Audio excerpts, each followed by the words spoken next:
ABC of Christian faith हम लोग देख रहे हैं, मसीह विश्वास के आबादशाह। तो ब में जाएंगे, बी फॉर बिलीव, है ना, विश्वास करना है, विश्वास करना है। पढ़ेंगे एक पद को, रोमियो 1 अध्याय 16 और 17 पद पढ़ेंगे। रोमियो 1 अध्याय 16-17 पद क्या लिखा है देखेंगे, सब लोग ध्यान से सुने, जिनके पास बाइबल है खोल के पढ़े। और यह लिखा हुआ है, मैं सुसमाचार से नहीं लजाता, इसलिए कि वह हर एक विश्वास करने वाले के लिए, पहले तो यहूदी फिर यूनानी के लिए उद्धार के निमित्त परमेश्वर की सामर्थ्य है, क्योंकि उसमें परमेश्वर की धार्मिकता विश्वास से और विश्वास के लिए प्रकट होती है। जैसा लिखा है, विश्वास से धर्मी जन जीवित रहे। 4 बार इन 2 पदों में विश्वास नाम शब्द इस्तेमाल हुआ है ना, विश्वास करने वाले, है ना, और फिर लिखा हुआ है विश्वास से, और फिर लिखा हुआ है विश्वास के लिए, है ना, फिर लिखा हुआ है विश्वास से धर्मी जन, है ना, जीवित रहे। ओके, सो है ना, विश्वास, है ना, हमारे जीवन में इससे पहले कि हम प्रभु में आए तब भी पाया जाता था। हम कोई भी चीज बिना विश्वास के नहीं कर सकते। जो किसान बीज बोता है, मेरे इस घर जहां पर हम जिस बिल्डिंग में है, चारों तरफ किसान है, चारों तरफ खेत है, तो इस फल देखे बिना ही किसान बीज बो रहा है ना। उसको मालूम नहीं है कि आगे को गर्मी कितनी कड़क होगी या बारिश कितना हो जाएगा, फल देगा नहीं देगा, कितना ज्यादा फल आएगा, लेकिन नहीं, कुछ उसको अंदाज नहीं है। लेकिन वो अपना काम कर रहा है ना, वो खेत को जोत रहा है, सजा रहा है, बीज बो रहा है, उसका देखभाल कर रहा है, दवाई छिड़क रहा है, सब कर रहा है इस विश्वास से कि एक दिन वो फल काटेगा। लेकिन हम बिना विश्वास के कोई काम नहीं करता। हम घर बना रहे हैं, है ना, केरल में लॉकडाउन के पहले, है ना, एक बहुत भव्य, मतलब Guinness book of world record में जो है उस घर के बारे में, है ना, बंगले के बारे में चला के, पता नहीं कितना, तो 23 कमरे या कुछ ऐसे नंबर ऑफ कमरे के कारण से वो Guinness book of world record में चला गया। सबसे महंगा, और महंगा तो नहीं, मेरे ख्याल से सबसे बड़ा और बहुत सारे कमरों वाला एक महल जैसा, है ना, बंगला बनाया। और वही पहला कोरोना आया, उसमें बनाने वाला जो मालिक है वो गुजर गया, ठीक है नहीं। सो उसने क्या सोचा था, उसने विश्वास किया था कि मैं बंगला बनाऊंगा, मैं रहूंगा, है ना। तो विश्वास की वजह से ही हम लोग कई सारे काम करते हैं। ऐसा नहीं है कि हम प्रभु में आने के बाद ही विश्वास के बारे में सीख रहे हैं।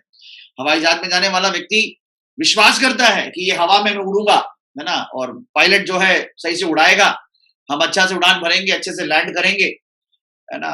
विश्वास से हम लोग गाड़ी में तेल डालते हैं, इस विश्वास से कि हाँ भाई मेरा गाड़ी चलेगा और मैं जहां पहुंचना है मैं पहुंचूंगा। सो विश्वास हर काम में है, हर चीज में है।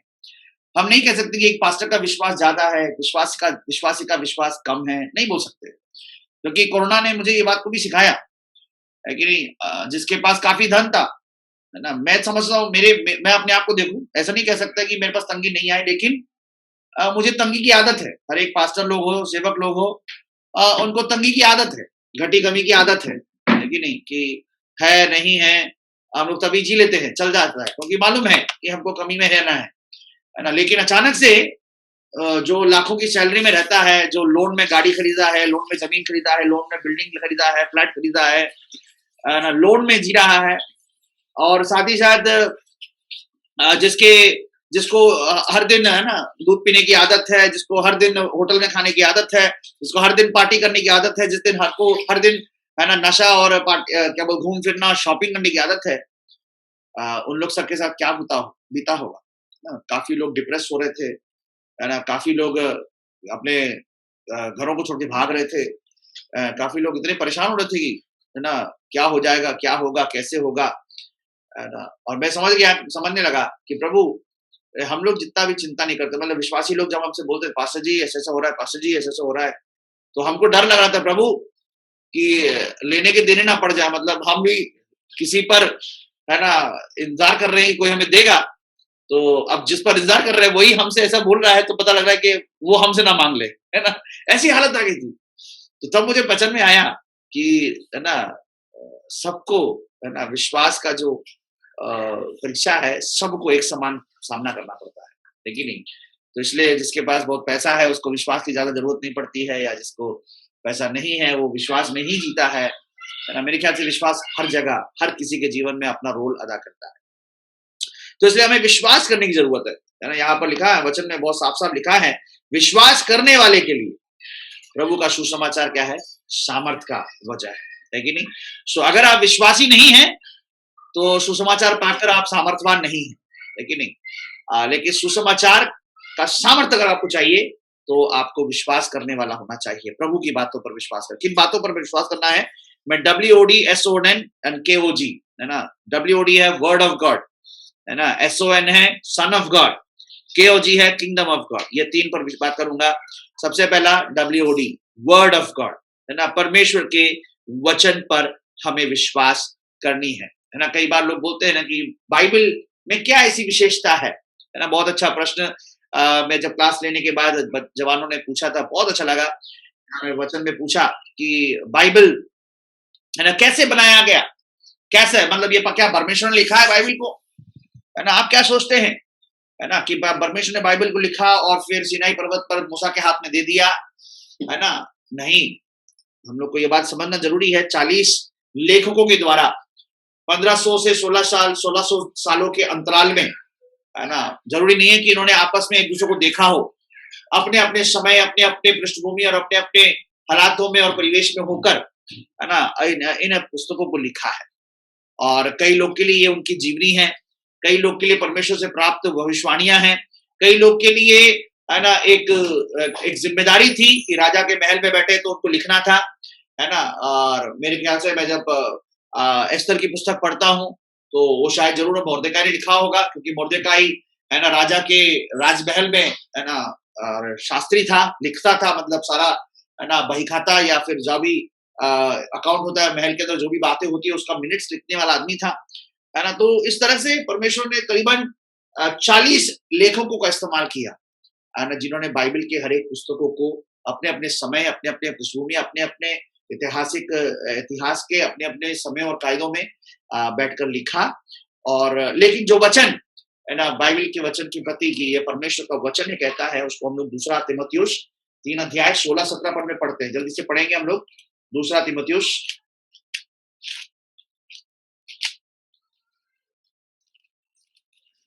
3 अध्याय 16-17 पद। क्या लिखा हुआ है? संपूर्ण पवित्र शास्त्र परमेश्वर की प्रेरणा से रचा गया है, उपदेश, समझाने, सुधारने, धार्मिकता की शिक्षा के लिए लाभदायक है, ताकि परमेश्वर का जन सिद्ध बने, हर एक भले काम के लिए तत्पर हो जाए। हालेलुया है ना। परमेश्वर के वचन पर हमें विश्वास करने की जरूरत है। क्या विश्वास करना है? कि यह वचन परमेश्वर की प्रेरणा से रचा गया है। Believe that the word of God is inspired by the Spirit of God. परमेश्वर की आत्मा से प्रेरित परमेश्वर का वचन है ना। जरूर है, हम जानते हैं कि ये मनुष्यों ने लिखा है ना, मनुष्यों ने अपने अपने हालातों में ऊपर लिखा और उनकी है ना, और ये बड़ी मतलब किसी एक ऐसा व्यक्ति ने, क्योंकि बाइबल को कई लोग जो है कई धर्म के लोग और विशेष करके विरोधी लोग जो बाइबल का निंदा करना चाहते हैं या बाइबल का विरोध करना चाहते हैं या बाइबल की शिक्षा के विपरीत बोलना चाहते हैं, वो लोग बाइबल का अध्ययन करते हैं इसलिए कि बाइबल में से ऐसी बातों को निकाल लाएं जिससे कि बाइबल की निंदा कर सके। और परमेश्वर इस बात से डरते नहीं है ना। मेरे ख्याल से परमेश्वर जिस आत्मा के द्वारा ये लिखा गया है, वो परमेश्वर की आत्मा इस बात से डरती नहीं है कि लोग इस वचन का गलत इस्तेमाल भी करेगा है ना। इसलिए एक व्यक्ति ने इस प्रकार लिखा था कि बाइबल जैसा अशुद्ध, अपवित्र और अश्लील पुस्तक और कोई दुनिया में नहीं। और अगर उसकी नजर से देखा जाए तो बिल्कुल सही कह रहा है, क्योंकि परमेश्वर ने कोई भी चीज छिपाया नहीं। He didn't hide anything. इतिहास में जैसे होता है ना कि हम लोग इतिहास लिखते हैं तो राजा लोग है ना इतिहास में या उसके जीवन काल में हुए बुरी बातों को क्या करते हैं? छाड़ देते हैं, एडिट कर देते हैं। नहीं, रिसेंटली मतलब कहा तो एक ऐसा स्लाइड देख रहा था, कोई एक लाइव शो चल रहा था, तो उसमें कुछ ऐसी बात हो गई है ना, कुछ मतलब थोड़ा सा गड़बड़ बात हो गई, तो तुरंत है ना वो लाइव जा रहा था, तो मेरे ख्याल से वो रिकॉर्डिंग हुआ था पहले, लाइव नहीं था, रिकॉर्डिंग हुआ था पहले। तो बोला था कि है ना इसको एडिट कर देना, लेकिन उसको एडिट कर देना बोला तो उसके बीच में भी किसी ने कुछ कह दिया तो वो एक कॉमेडी बन गया, तो उन्होंने वो एडिट नहीं किया है ना, तो वो सारी बात वहां पर आ गई। तो उससे एक तरह से सुनने वाले को समझ में आ गया कि भाई ये लाइव नहीं चल रहा है बल्कि इसको एडिट किया गया है ना। तो आजकल लोग एडिट करता है मुझसे एक जन पूछ रहा था कि एक एक विश्वासी बोल रहे थे, एक बड़े पास्टर है शायद दिल्ली में, बहुत चमत्कार होता है, बहुत सारी बातें होती है, तो उसके बारे में पूछ रहे थे और मुझसे बोला कि पास्टर जी आपके चर्च में ये सब क्यों नहीं होता? है कि नहीं? हम देख रहे हैं वीडियो फलाना व्यक्ति का चमत्कार पे चमत्कार हो रहा है, जो भी लोग आता है ठीक हो के जाता है ना? तो क्योंकि वो लोग थोड़ा विश्वास करने लगे थे, तो इसलिए मैंने ठीक समझा कि मैं समझाऊं। मैंने ये नहीं कहा कि वो मुझसे बेहतर है या मैं उनसे बेहतर हूँ या मैं उनसे छोटा हूँ या मुझसे ये हो नहीं सकता या उनसे ये होता है विशेष, मतलब कुछ ऐसी बात नहीं कहा है। कि मैंने इतना कहा कि आप वीडियो पर मत जाइए, है ना? कोई भी वीडियो बनाता है ना? बहुत बड़ा कन्वेंशन भी होगा, तो उसके अंदर की जो खूबियां होती है उसी को वो वीडियो में डालता है। जितने भी चंगाइयां हुआ उसका डालेगा, है ना? बहुत लोग हैं जिन्होंने जो आए प्रार्थना करके गए, शायद चंगा नहीं हुए, क्योंकि ये मैं उस पास्टर को भी दोष नहीं दूंगा, क्योंकि ये पास्टर के ऊपर नहीं है कि लोग चंगा हो, ये तो परमेश्वर है जो चंगा करता है। और विश्वासी लोग क्या सोचते हैं कि हाँ ये पास्टर प्रार्थना करेगा तो चंगा हो जाए, लेकिन नहीं। और मुझे भी मेरे चर्च में बोलने के लिए बहुत सारी चंगाई और अद्भुत काम है, लेकिन उनमें से कोई भी चर्च में नहीं है, ये बड़ा दुख की बात है ना? बहुत लोग चंगा हुआ है, मरते हुए एम्स में, दिल्ली के एम्स में मर रहा था एक आदमी, मर रहा था, मतलब उसका दोनों किडनी खत्म, और अचानक से उन्होंने वहां पर एक कैलेंडर देखा, तो कैलेंडर देख के थोड़ा क्रिश्चियन कैलेंडर लगा, तो उसको तुरंत मेरा याद आया, मुझे फोन किया कि मैं फलाना स्कूल की मैडम बोल रही हूँ, आपका याद आया, मेरे पापा है ना अभी ऑपरेशन थिएटर में गए हैं, डॉक्टर बोले दोनों किडनी खत्म है, प्लीज प्रार्थना कीजिए। और उसी समय मैं और मेरी पत्नी, मेरी सास, हम लोग घर में प्रार्थना कर रहे हैं कि प्रभु क्या ये आपकी मर्जी है कि हम कदम कुआं में सेवा करें? आप बताइए, क्योंकि अभी तक कोई प्रभु में नहीं आ रहा, कोई कनेक्शन हमको नहीं मिल रहा, कोई लोग को हम सुसमाचार सुना नहीं पाए, या सुनाए तो भी विश्वास नहीं कर रहे, मुझे एक चिन्ह दीजिए करके मैं बोल रहा हूँ, अचानक से एक कॉल आ रहा है ना? तो हमने बोला ठीक है, अभी हम लोग प्रार्थना में दुआ करते हैं। हम लोग ने प्रार्थना किया, 2 दिन बाद जब बेटी को छोड़ने के लिए मैं गया, वो आदमी अपने छत पे टहल रहा है। लेकिन वो लोग ये मानने को तैयार नहीं है कि यीशु ने उनके लिए ये किया है। वो लोग कह रहे अभी सबने दुआ किया, सबने मिन्नतें मांगी, सबकी सुनी गई, हम ठीक हो गए, है ना? मैंने बड़ा दुखी हुआ कि प्रभु आपने इतना बड़ा काम किया, दोनों किडनी खत्म व्यक्ति को 2 दिन बाद आपने पटना ला दिया दिल्ली से, इतना बड़ा काम हुआ, लेकिन वो लोग इस बात को नहीं मान रहे। तो प्रभु ने मुझसे कहा कि सैम, जब ये फोन कॉल तुझको आया, तूने मुझसे कुछ बोला था कि प्रभु मुझे एक चिन्ह दे कि आपने मुझे कदम कुआं में सेवा के लिए बुलाया है। ये उस व्यक्ति के चंगाई के लिए नहीं था, ये तेरे लिए चिन्ह था कि मैंने तुझे बुलाया। हालेलुया। तो मैं कहने का मतलब ये है कि हम लोग चमत्कारों के पीछे, है ना, इस सब के पीछे जाते हैं, तो कई चीजों को एडिट करते हैं, है कि नहीं? जब कन्वेंशन होता है एडिट होता है। तो यहाँ पर देखिएगा, परमेश्वर ने बाइबल में एडिट नहीं किया।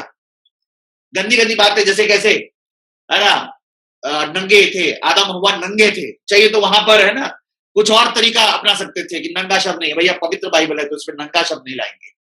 और आगे चलकर नूह, है ना, नूह नग्न हो गया, जिसको उसके बेटा ने देखा, है ना, उसको शराब पी के नशा में आ गया, है ना, उसको हटा सकते थे, एडिट कर सकते थे, अरे ये वाला मैटर हटा दो, है कि ना? वो धर्मी जन वाला दिखाओ, नूह के बारे में लिखा धर्मी जन था, भाई मानता था, बुराई से दूर रहता था, तो उसके लिए ये छोड़ दो, इसको हटा दो, एडिट कर, नहीं किया।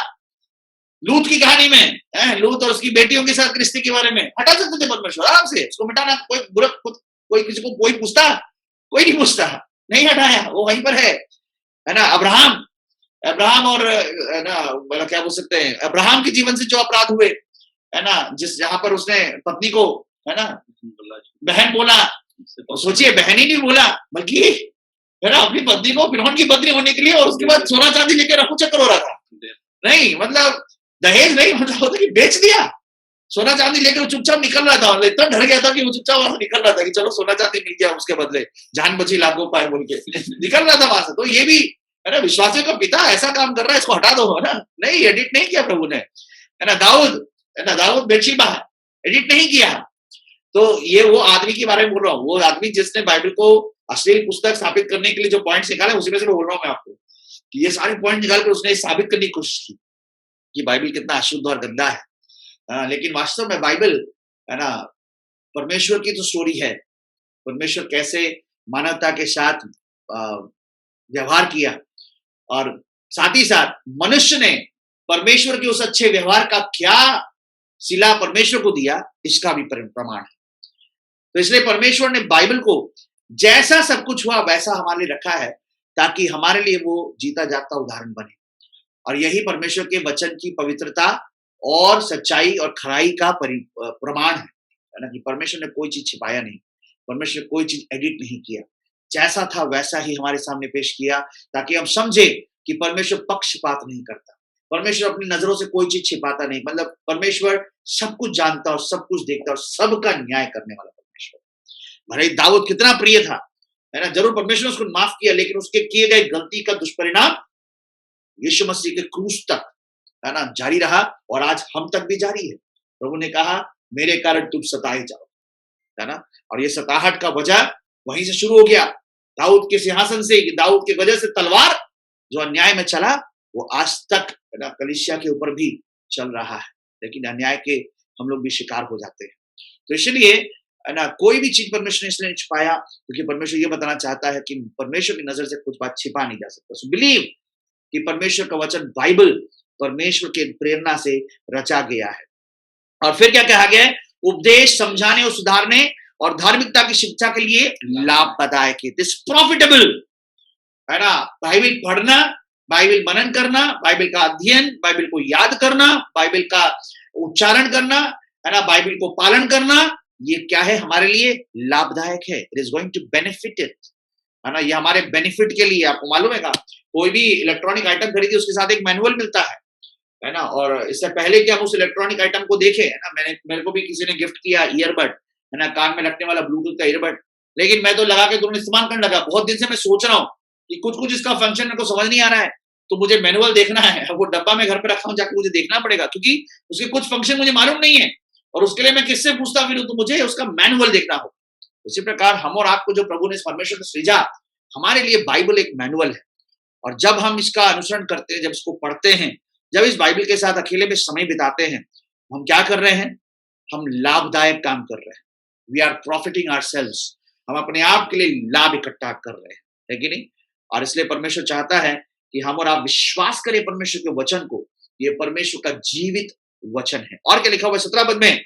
परमेश्वर का जन को ये सिद्ध बनाता है। हालेलुया, है ना। परमेश्वर का वचन परमेश्वर के जन को सिद्ध बनाता। हमें से कोई भी सिद्ध नहीं है ना, वचन कहता है कोई भी पवित्र नहीं, सबने पाप किया, सब लोग परमेश्वर की महिमा से रहित, है ना। तो हम लोग के अंदर सिद्धता कैसे आएगी? इस विश्वास, इस परमेश्वर के वचन पर विश्वास करने के द्वारा। और जो विश्वास करता है वो उसे पढ़ता है, वो सीखता है, वो मनन करता है, वो याद करता है, वो इसका पालन करता है। तो इसलिए जरूरत है कि हम लोग सिद्ध बने, तो परमेश्वर के वचन पर विश्वास कर उसका पालन करें। हर एक भले काम के लिए वो हमें तत्पर करता है। परमेश्वर का वचन जब हम विश्वास करके उसका पालन करते हैं, हर एक भले काम के लिए, हम लोग भले काम करके उद्धार नहीं पाते, हम उद्धार पाए हुए लोग हैं, इसलिए परमेश्वर के नाम से हम भले कामों को करते हैं। और हर एक भले कामों में प्रभु चाहता है कि हम लोग तत्पर होते चले जाएं। एक और वचन हम लोग पढ़ेंगे, जो हम लोग पढ़ेंगे इब्रानियों 4:12 में। इब्रानियों 4:12,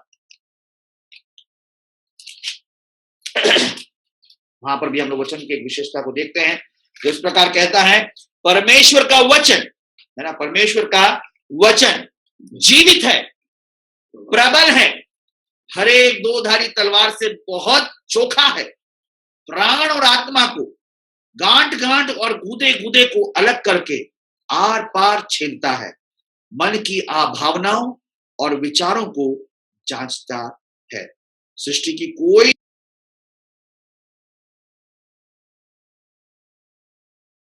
कि परमेश्वर का वचन जीवित है ना। बाइबल सच में, अगर आप बाइबल घर पे रखे, मैं घर में गया था, कैथोलिक परिवार था, और घर में गया तो मैंने बोला कि बाइबल है तो निकालिए, तो वो लोग सब पूरा परिवार एक साथ एक तरफ से अपना अपना हाथ उठा के, ऐसा एक छज्जा था उसके ऊपर देखा, तो वहां पर एक बड़ा सा मोटा सा बाइबल लाल कपड़े में बांध के रखा हुआ। मैं समझ गया कि वो बाइबल ही है, लाल कपड़े में बांध के रखा हुआ है ना। कई लोग के घर में बाइबल ऐसे ही रखा हुआ है, सजावट, है ना, या फिर भक्ति के भाव में उसको कोई छुए नहीं, बच्चे के हाथ में ना पड़े, किसी का पैर न लगे, किसी, है ना, कोई धूल ना लगे, बोल के सजा के रखा हुआ है। कई लोग बीमार पड़ते हैं, तकिया के नीचे रखते हैं, है ना, बाइबल तकिया के नीचे रख के सो जाते हैं। देखिए, बाइबल जीवित है, बल्कि इस तरह का जीवन नहीं है, इस तरह का जीवन उसमें नहीं है कि वो अपने आप से उठकर आपके लिए कोई काम करे, ठीक है नहीं। जब आप इस तरह का बर्ताव बाइबल से करते हैं तो बाइबल को आप एक मूर्ति बना देते हैं, है कि नहीं?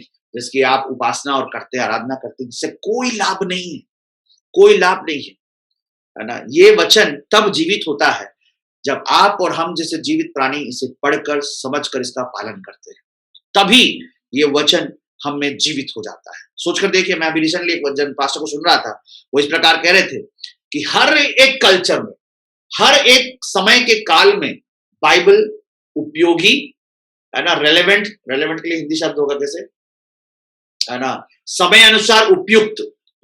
ऐसा नहीं कि मेरे पापा मम्मी के जमाने में उपयुक्त था, नहीं, अभी भी हमारे जमाने में क्या, आने वाले कितने भी पीढ़ी आ जाए, उस जमाने के लिए भी बाइबल पर्याप्त होगा, है ना। बाइबल की ज्ञान कभी घटने वाली नहीं, पुरानी नहीं होने वाली। सोचिएगा, 2000 साल से ये सुसमाचार प्रचार हो रहा है, इसका संदेश पुराना नहीं हुआ है, इसका संदेश कमजोर नहीं हुआ है। विश्वास करने वालों के लिए क्या है, ये सामर्थ का वचन है। हालेलुया, है ना। तो हमें विश्वास करना है परमेश्वर के वचन पर, क्योंकि वो जीवित है, प्रबल है, हर एक दो-धारी तलवार से भी चोखा है। आगे बढ़ेंगे जल्दी से। हमें विश्वास करना है परमेश्वर के पुत्र मसीहा पर। हमें विश्वास करना है परमेश्वर के पुत्र मसीहा पर।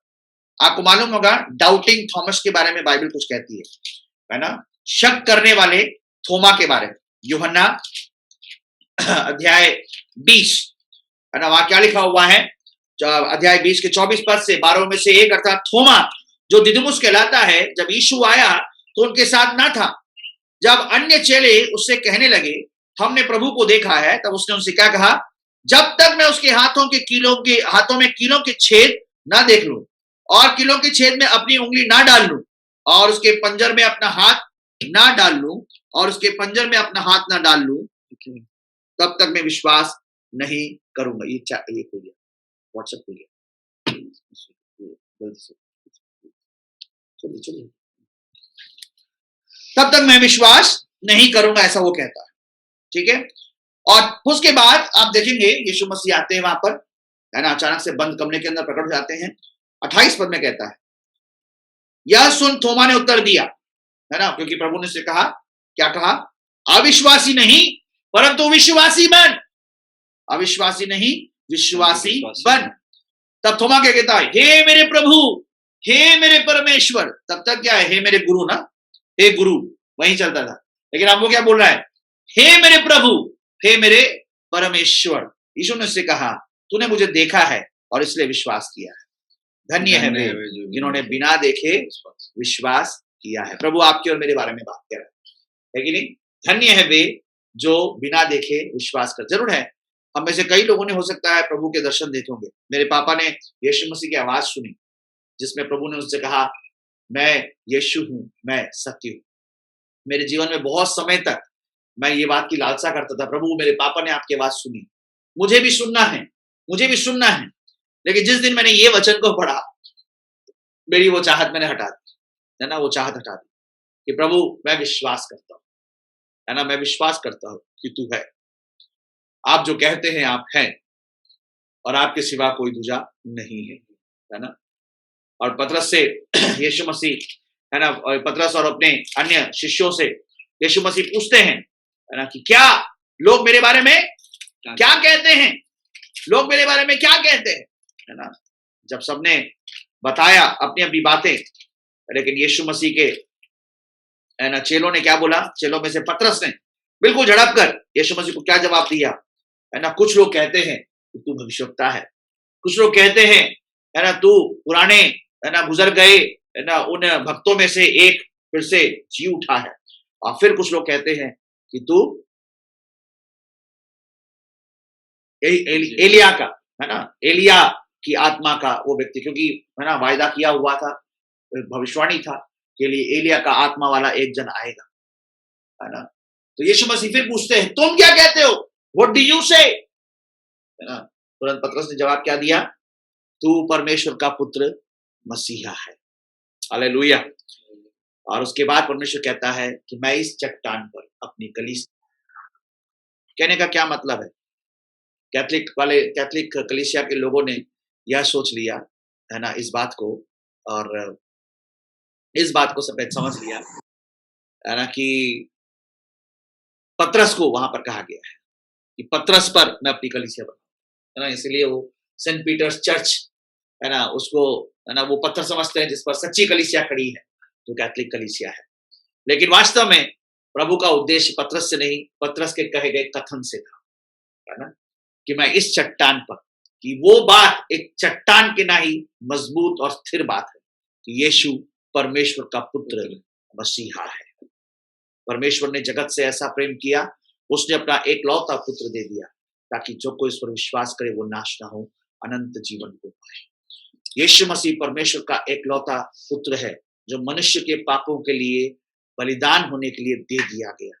इस बात पर विश्वास करके अंगीकार करने वाला व्यक्ति, जो मुंह से उसे अंगीकार करता है, वही कलीसिया में सहभागी होता है। ही इज द चर्च, वही कलीसिया का हिस्सेदार बन सकता है। यदि आज तक आपने मुंह से इस बात को अंगीकार नहीं किया कि यीशु परमेश्वर का पुत्र मसीहा है, प्रभु आपको कलीसिया का हिस्सा नहीं समझता है। हर एक हृदय को, हर एक व्यक्ति को जो अपने आप को कलीसिया का हिस्सा समझता है, तो जरूरी है ये बात को अंगीकार करना कि यीशु मसीह परमेश्वर का पुत्र मसीहा है, क्योंकि उसी चट्टान पर यीशु मसीह अपनी कलीसिया को बनाते हैं। हालेलुया, है ना। कोई भी व्यक्ति पवित्र आत्मा की सहायता बगैर प्रभु यीशु मसीह को अपना उद्धारकर्ता स्वीकार नहीं कर सकता। और कोई भी व्यक्ति जिसमें पवित्र आत्मा है, वो अपने मुंह से यीशु मसीह की निंदा नहीं कर सकता, है ना। ये वचन से मैं बोल रहा हूं आपसे, इसलिए जरूरी है हम और आप यीशु मसीह पर विश्वास करें कि वो परमेश्वर का पुत्र है। और क्या विश्वास करना है? जो हमारे सारे पाप और अपराधों के लिए और अपराधों को अपने ऊपर ले लेता है। रोमियो की पत्री इस बातों से भरी पड़ी हुई, जो ये कहता है कि प्रभु यीशु मसीह का लहू हमारे सब अपराधों से हमें माफ करने में, शुद्ध करने, सब अधर्मों से हमें शुद्ध करने के लिए पर्याप्त और सामर्थी है। हमें विश्वास करना है प्रभु यीशु मसीह के जन्म पर, उसकी शिक्षा पर, उसकी सेवकाई पर, उसकी मृत्यु पर और उसके पुनरुत्थान, है ना। भारत में कई सारे लोग यीशु मसीह पर विश्वास करते हैं कि वो अच्छा एक गुरु है, वो अच्छा एक इंसान है। He was a good human being, कुछ लोग बोलते हैं। He was a good human being, बहुत अच्छा एक इंसान था, एक अच्छा मानव था, है ना, महात्मा था, ऐसा कहते हैं। लेकिन no, that is not all he was, है ना। उसका जन्म अद्भुत था, उसकी शिक्षाएं अलौकिक थी, उसकी सेवकाई सामर्थशाली और प्रभावशाली थी, उसकी मृत्यु, है ना, दर्दनाक और, है ना, एक कुर्बानी थी। उसका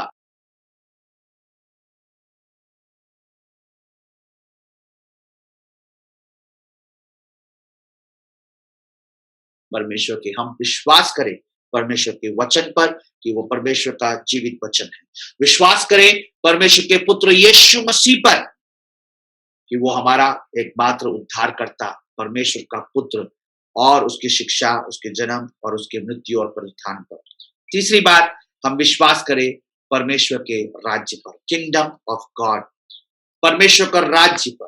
ध्यान रखिएगा, है ना, परमेश्वर का राज्य है और आने वाला है। यीशु मसीह ने, है ना, इससे पहले कि यीशु मसीह ने, है ना, यूहन्ना ने भी इस बात का प्रचार करते हुए आया, है ना, परमेश्वर का राज्य निकट है, परमेश्वर का राज्य निकट है, इससे मन फिराओ।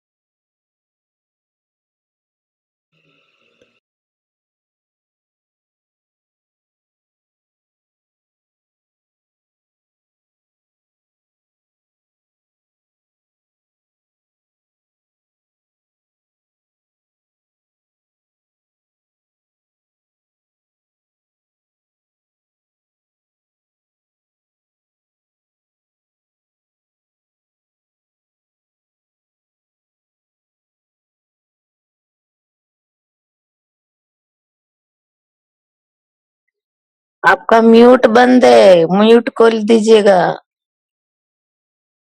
माफ कीजिए, माफ कीजिए, है ना। प्रभु ने प्रार्थना में सिखाया कि है हमारे पिता, आप जो स्वर्ग में हैं, आपका राज्य आए, आपकी इच्छा जैसे स्वर्ग में पूरी होती है वैसे पृथ्वी पर भी पूरी हो। परमेश्वर का राज्य पर विश्वास करना। कई बार हम लोग सेवकाई करते हैं, हम लोग एक विश्वासी जीवन जीते हैं, लेकिन हमारा मन कई बार यही लगने लग जाता है, नहीं हम लोग यहाँ पर आशीषित होने लगते हैं, संपन्न होने लगते हैं, है ना। केरल में और कुछ और जगह में, विदेशों में जहां पर मसीह लोग उन्नति कर रहे हैं, वहां सबका अभी का खतरा क्या है, वे लोग वहां पर सेटिस्फैक्शन हो रहा है, उनको संतुष्टि हो रहा है ना। चंद बीमारी से मुक्त हैं, पैसों का कोई दिक्कत नहीं है, बच्चे लोग सब अच्छे अच्छे पदवी पे हैं, है ना। वे लोग सब समाज में काफी रिस्पेक्ट उनको मिल रहा है, लोग उनकी बहुत इज्जत कर रहा है। लेकिन ध्यान रखिए, हमारा यहाँ घर नहीं है ना। हमारा घर स्वर्ग में। परमेश्वर के पास स्वर्ग में है ना। हम लोग यहाँ पर परदेशी है। ध्यान रखिए, जो व्यक्ति परमेश्वर के राज्य में विश्वास नहीं करता, वो परमेश्वर की मर्जी के लिए अपना जीवन अर्पण नहीं करता।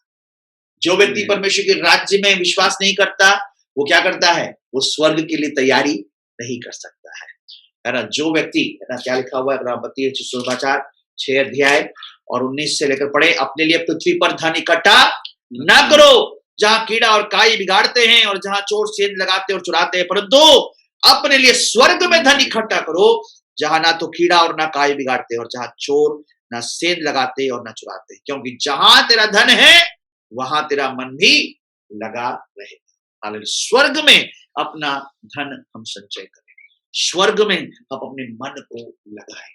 हालेलुया।